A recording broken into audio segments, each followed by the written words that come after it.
sebuah kisah yang akan membantu kita memahami mengapa rupang atau gambar atau patung Sang Buddha penting untuk memberi inspirasi pikiran kita serta mengenang Sang Buddha dalam pikiran kita.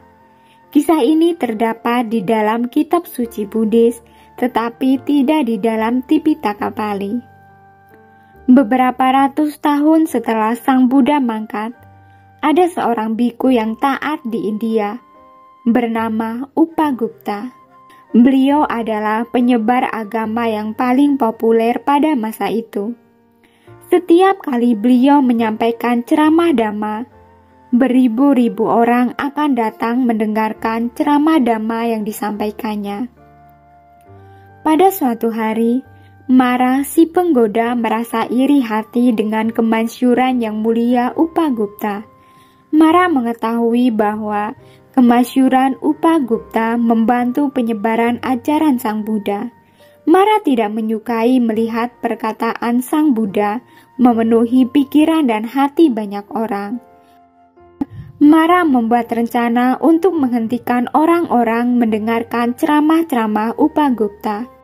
Suatu hari, ketika Upagupta mulai ceramahnya, Mara mengadakan suatu pertunjukan bersebelahan dengan tempat di mana Upagupta berkhotbah. Sebuah pentas yang indah muncul dengan tiba-tiba. Terdapat gadis-gadis penari yang cantik dan musisi yang lincah. Orang-orang segera melupakan ceramah Upagupta dan beralih ke pertunjukan untuk menikmati penampilannya. Upagupta memperhatikan orang-orang perlahan-lahan meninggalkannya. Kemudian beliau juga memutuskan untuk bergabung dalam kerumunan. Setelah itu, ia memutuskan untuk memberikan pelajaran kepada Mara. Ketika pertunjukan itu berakhir, Upagupta menghadiahkan sebuah kalung bunga kepada Mara. "Kau telah menyusun suatu pertunjukan yang luar biasa," kata Yang Mulia Upagupta. Mara tentu saja merasa senang dan bangga dengan pencapaiannya. Dengan sukacitanya, Mara menerima kalung bunga dari Upagupta dan mengangkat kepalanya tinggi-tinggi. Tiba-tiba, kalung bunga itu berubah menjadi lilitan menyerupai ular.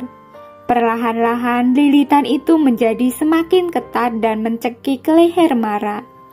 Lilitan itu mencengkram lehernya begitu sakitnya, sehingga ia mencoba menarik lilitan itu hingga putus. Walau seberapa kuat Mara menariknya, ia tidak bisa melepaskan lilitan itu dari lehernya. Ia pergi mencari Saka untuk membuka lilitan itu. Saka juga tidak bisa melepaskannya.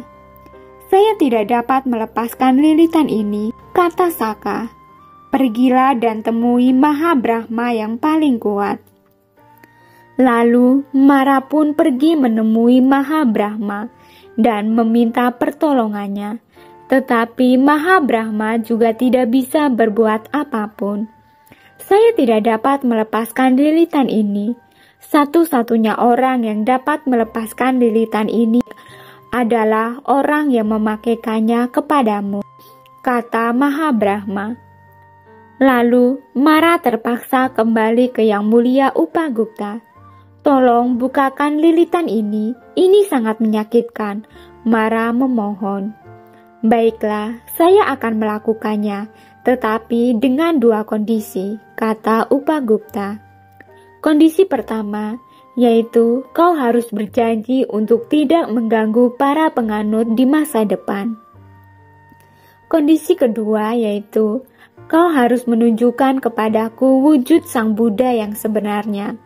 Karena saya tahu engkau pernah melihat Sang Buddha dalam beberapa kesempatan, tetapi saya tidak pernah melihatnya. Saya ingin melihat wujud sebenarnya dari Sang Buddha sama persis, dengan 32 tanda istimewa yang terdapat pada fisiknya." Mara merasa sangat gembira. Ia setuju dengan Upagupta. Tapi satu hal, pinta Mara. Jika saya merubah diri, saya menjadi rupang Sang Buddha, kau harus berjanji untuk tidak akan menyembah saya, karena saya bukan orang suci sepertimu. Saya tidak akan menyembahmu, janji Upagupta. Tiba-tiba, Mara merubah dirinya menjadi rupa yang terlihat persis sama seperti Sang Buddha. Ketika Upagupta melihat rupa itu, pikirannya dipenuhi dengan inspirasi besar. Rasa baktinya muncul dari dalam hatinya. Dengan tangan beranjali, dengan segera beliau menyembah figur Buddha itu. Kau telah melanggar janjimu, teriak Mara. Engkau berjanji tidak akan menyembah saya. Sekarang kenapa kamu menyembah saya? Saya tidak menyembahmu. Kau harus memahami. Saya sedang menyembah Sang Buddha, kata Yang Mulia Upagupta. Berdasarkan kisah ini, kita dapat memahami mengapa rupang atau gambar atau patung Sang Buddha penting untuk memberi inspirasi kepada kita dan mengingatkan kemuliaan Sang Buddha dalam pikiran kita, sehingga kita dapat memuliakannya.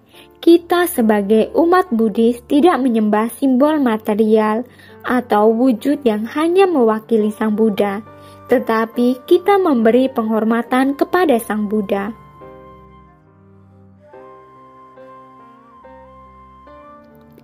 Sang Buddha telah mangkat dan mencapai nibbana.